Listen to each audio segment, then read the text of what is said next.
महराज मलिक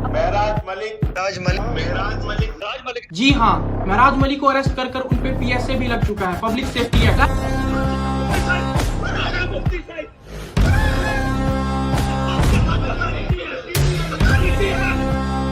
शुरू तब हुआ जब महराज मलिक ने एक्यूज किया कि डीसी डोडा आवाम की आवाज को दबाते हैं। अरे डीसी डोडा हरविंदर सिंह तो सिंह है?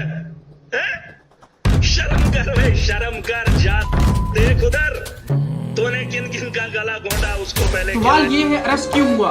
क्लैश की असली वजह क्या है और इसका नुकसान किसको है? डीसी को, एमएलए को या आम पब्लिक को? चलिए समझते हैं।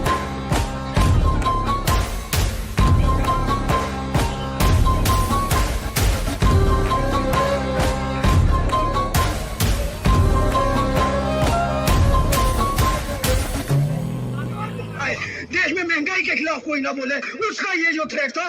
नमस्कार दोस्तों, वेलकम टू साकिब स्पीक्स। आज हम बात करने वाले हैं जम्मू कश्मीर के डोडा डिस्ट्रिक्ट की एक बहुत बड़ी कंट्रोवर्सी पर। एक तरफ है महराज मलिक, डोडा के एमएलए, और दूसरी तरफ है Harvinder Singh, deputy commissioner of Doda. दोनों के बीच में क्लैश इतना ज्यादा बढ़ गया है कि बात अब अरेस्ट तक पहुंच गई है। जी हाँ, महराज मलिक को अरेस्ट कर उन पे पीएसए भी लग चुका है, पब्लिक सेफ्टी एक्ट। तो सवाल ये है, अरेस्ट क्यों हुआ? क्लैश की असली वजह क्या है और इसका नुकसान किसको है? डीसी को, एमएलए को या आम पब्लिक को? चलिए समझते हैं। महराज मलिक, पब्लिक ने वोट देकर इनको अपना एमएलए चुना और इनका कहना है कि इनका रोल है आवाम की आवाज को उठाना, चाहे वो बिजली रोड का मसला हो या फिर करप्शन का इशू। वहीं दूसरी तरफ हरविंदर सिंह, ये एक आईएएस ऑफिसर हैं और करंटली डिप्टी कमिश्नर हैं डोडा के। इनका काम है गवर्नमेंट पॉलिसीज को इम्प्लीमेंट करना, लॉ ऑर्डर को मेंटेन करना और डेवलपमेंट प्रोग्राम्स को आगे बढ़ाना। अब प्रॉब्लम ये है, एक तरफ इलेक्टेड रिप्रेजेंटेटिव है और दूसरी तरफ अपॉइंटेड ऑफिसर। दोनों की पावर्स अलग हैं लेकिन दोनों अपनी जगह स्ट्रांग हैं। क्लैश शुरू तब हुआ जब महराज मलिक ने एक्यूज किया कि डीसी डोडा आवाम की आवाज को दबाते हैं और इनके इश्यूज एड्रेस नहीं करते। महराज मलिक का कहना है कि स्कीम में ट्रांसपेरेंसी नहीं है और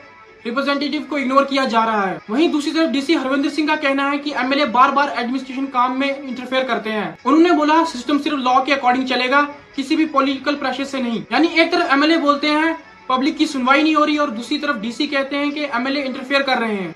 ये कंट्रोवर्सी उस वक्त बड़ी होगी जब महराज मलिक को अरेस्ट करके उन पर पीएसए यानी पब्लिक सेफ्टी एक्ट लगाया गया। पीएसए एक ऐसा लॉ है जिसमें किसी भी इंसान को बिना किसी ट्रायल के एक लंबे पीरियड के लिए जेल में रखा जा सकता है अगर उसके एक्शन को लॉ एंड ऑर्डर के लिए थ्रेट माना जाए। अथॉरिटीज का कहना है महराज मलिक के एक्शन से पब्लिक पीस डिस्टर्ब हो रहा था। महराज मलिक के सपोर्टर्स इस अरेस्ट को पॉलिटिकल वेंडेट बताते हैं। उनका कहना है कि उनकी आवाज दबाने के लिए पीएसए लगाया गया। वहीं एडमिनिस्ट्रेशन का कहना है ये स्टेप लॉ एंड ऑर्डर को मेंटेन करने के लिए जरूरी था। अरेस्ट के बाद कंट्रोवर्सी और ज्यादा गर्म हो गई और पब्लिक का मिक्स्ड रिएक्शन देखने को मिला। डोडा की पब्लिक अब कंफ्यूजन में है। एक तरफ वो अपने इलेक्टेड एमएलए के अरेस्ट को गलत मान रही है, उनको लगता है आवाज उठाना कोई क्राइम नहीं है।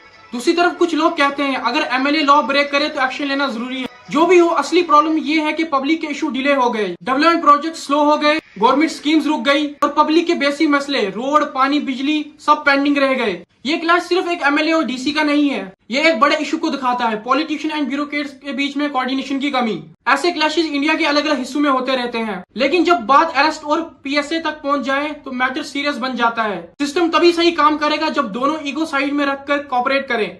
सो दोस्तों, महराज मलिक वर्सेस हरविंदर सिंह का क्लैश एक लेसन है। गवर्नेंस तभी चलती है जब इलेक्टेड लीडर्स एंड ऑफिसर साथ मिलकर काम करें।